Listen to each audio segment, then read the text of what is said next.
Hi friends, ఎలా ఉన్నారు? బాగున్నారా? ఈరోజు అయితే మీకు సింపుల్గా ఎగ్ తోటి బిర్యానీ ఎలా చేయాలో చూపిస్తాను.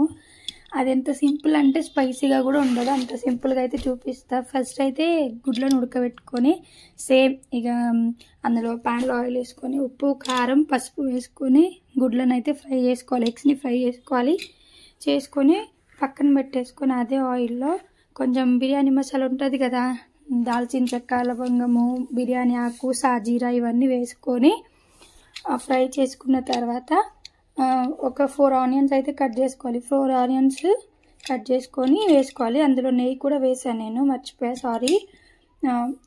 4 ఆనియన్స్ కట్ చేసి గోల్డెన్ బ్రౌన్ కలర్లో ఫ్రై చేసుకొని అందులో కొంచెం సాల్ట్ కూడా యాడ్ చేసుకోవాలి ఫ్రెండ్స్.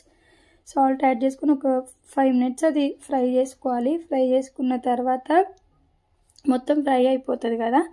ఆ తర్వాత నేనైతే ఇటు చూస్తున్నారు కదా, బాస్మతి రైస్ వాష్ చేసి అందులో కొంచెం వాటర్ వేసుకొని పెట్టేసుకున్నాను అనమాట. పక్కన 1 గ్లాస్ బాస్మతి రైస్ పెట్టేసుకున్న. ఇప్పుడు ఫ్రై అయిన ఆనియన్స్లో పసుపు కారం ఉప్పు అన్నీ వేసుకోవాలి. వేసుకొని ఒక 2 మినిట్స్ ఫ్రై చేయాలి. ధనియాల పౌడర్ కూడా వేసుకొని ఫ్రై చేసుకోవాలి. తర్వాత 2 టమాటోస్ పేస్ట్ చేసుకొని వేసుకున్నాను. 1 కప్ ఏమో పెరుగు వేసుకొని మళ్ళీ కలుపుకోవాలి. పెరుగంతా కలిసేటట్టు మొత్తం కలుపుకొని ఒక 5 మినిట్స్ మళ్ళీ మూత పెట్టుకొని 5 మినిట్స్ కలుపుకోవాలి. కలుపుకున్న తర్వాత ఉడకబెట్టిన గుడ్లు ఉంటాయి కదా, అవి వేసుకోవాలి.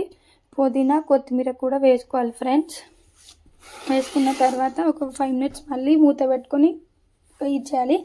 బాస్మతి రైస్ ఉంటుంది కదా, అది మాత్రం అంటే మొత్తం కుక్ అవ్వద్దు, కొంచెం ఎంత 70% అట్లా కుక్ చేసుకోవాలి.